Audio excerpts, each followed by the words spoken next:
যুবক যখন সেজদায় যায়, যুবক তো জানে না, ও তো জানে আমার চলায় জমিন কাঁপে, ও তো জানে যে আমার চলায় এলাকা কাঁপে। হায়, ও জানে না ওর সেজদায় যে আরশ কাঁপে, ওটা ও জানে না। যদি জানতো তো এলাকা কাঁপাইতো না, যদি জানতো তো জমিন কাঁপাইতো না, ও সেজদা দিতে থাকতো আর আরশকে কাঁপাইতে থাকতো। যুবকের সেজদায় আরশ কাঁপে, আরশ। যুবক যখন সেজদায় যায়, সেজদায় পড়ে তো আল্লাহ ফেরেশতা, নাইলে এই হাদিস কোনোদিন আসতো না। আল্লাহ ফেরেশতাকে বলে উনজুর ইলা শাব মাযা ইয়াফআল, যুবকের দিকে তাকাতো কি করে আল্লাহ জানেন।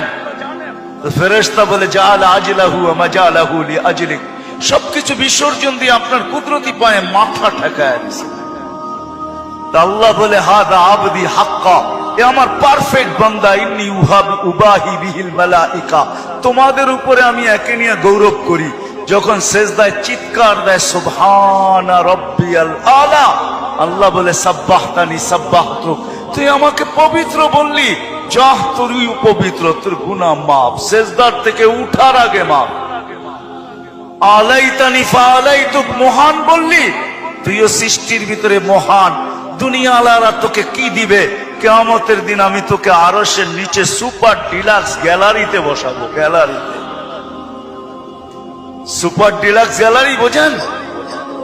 7 জনের ভিতরে একজন ওই যুবক যে যৌবন আল্লাহর সাথে বিনিময় করে। আল্লাহ বলে তাকে আমি আরশের নিচে গ্যালারিতে বসাবো। সাবআতুন ইয়াদিল্লুহুমুল্লাহু তাহতা দিল্লি। দুনিয়াওয়ালারা তোকে কি দিবে? দুনিয়াওয়ালারা অতক্ষণ দিবে যতক্ষণ স্বার্থ আছে। হইতে পারে স্বার্থ শেষ তো তোমার এতিম বাচ্চা, তোমার দুধের শিশুকেও এতিম করতে দুনিয়াওয়ালারা দ্বিধা করবে না, দ্বিধা করবে না। তোমার নববধূকে বিধবা বানাইতে দুনিয়াওয়ালারা দ্বিধা করবে না। অতদিন তুমি চামচ, যতদিন তুমি বোঝেন। রাগ হয়ে গেলেন? যুবক পায়ে হাত রাখি, মাপ চাই তোমাদের কাছে। অতদিন তুমি দুনিয়াওয়ালাদের কাছে দাম পাবে যতদিন তুমি চামচ হবে, চামচ। আল্লাহ বলে আমার কাছে দাম ভিন্ন, সত্য এটি। এই জন্য আসেন আজকের মজলিস থেকে ওয়াদা করে উঠি যে আজকের থেকে ভাববো যে আমি যে কোনো মুহূর্তে যেতে পারি।